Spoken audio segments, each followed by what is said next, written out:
এমপিওভুক্ত শিক্ষকদের বকেয়া বেতন নিয়ে যে নির্দেশনা। সবাইকে শুভেচ্ছা। আপনারা দেখছেন দৈনিক শিক্ষা.com, সঙ্গে আছি আমি শারমি সুলতানা। এমপিওভুক্ত শিক্ষকদের তথ্য ভুলের কারণে বকেয়া পরিশোধের জন্য বেতন শীট সাবমিটে অনাগ্রহ সৃষ্টি হয়েছে। ফলে এই কার্যক্রম ধীর গতিতে চলছে। শিক্ষকদের দ্রুত বিল সাবমিটের আহ্বান জানিয়েছেন অধিদপ্তরের কর্মকর্তারা। শনিবার মাধ্যমিক ও উচ্চশিক্ষা অধিদপ্তরের এডুকেশন ম্যানেজমেন্ট ইনফরমেশন সিস্টেম সেলের এক কর্মকর্তা দৈনিক শিক্ষা.com-কে এ তথ্য জানিয়েছেন। তিনি বলেন, শিক্ষকরা ধীর গতিতে বিল সাবমিট করছেন। তারা দ্রুত আবেদন করলে আমরাও এটা থেকে মুক্ত হতে পারি, তারাও টাকাটা পান। কিন্তু তারা তো বিল সাবমিট করছে খুব ধীর গতিতে। আমরা অপেক্ষায় আছি তাদের বিল সাবমিটের জন্য।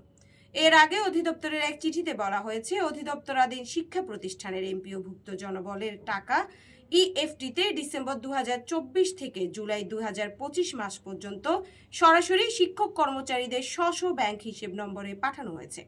ইএফটিতে শিক্ষক কর্মচারীদের এমপিওর অর্থ পাঠানোর জন্য প্রতিষ্ঠান প্রধানের মাধ্যমে তার প্রতিষ্ঠানের এমপিওভুক্ত সব জনবলের এনআইডি ও ব্যাংকের তথ্য সহ প্রয়োজনীয় তথ্য সংগ্রহ করা হয়। প্রতিষ্ঠান প্রধানের কাছ থেকে প্রাপ্ত তথ্য আইবাস ডাবল প্লাস সিস্টেমের মাধ্যমে যাচাই করা হয়। আইবাস ডাবল প্লাস সিস্টেমে যাচাইয়ে যেসব জনবলের তথ্য ইনভ্যালিড হয়েছিল এবং পরবর্তীতে তথ্য সঠিক হওয়ায় বেতন সচল হয়েছে, তাদের বকেয়া বেতন দিতে বিল সাবমিট অপশনে যুক্ত করা হয়েছে।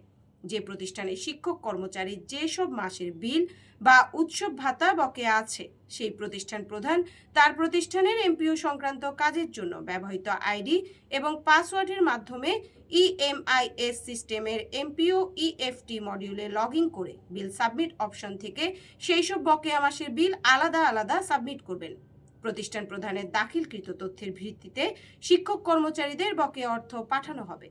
বিস্তারিত দেখতে পাবেন শিক্ষা বিষয়ক দেশের একমাত্র পূর্ণাঙ্গ ডিজিটাল পত্রিকা দৈনিক শিক্ষা.com-এ। ধন্যবাদ সবাইকে।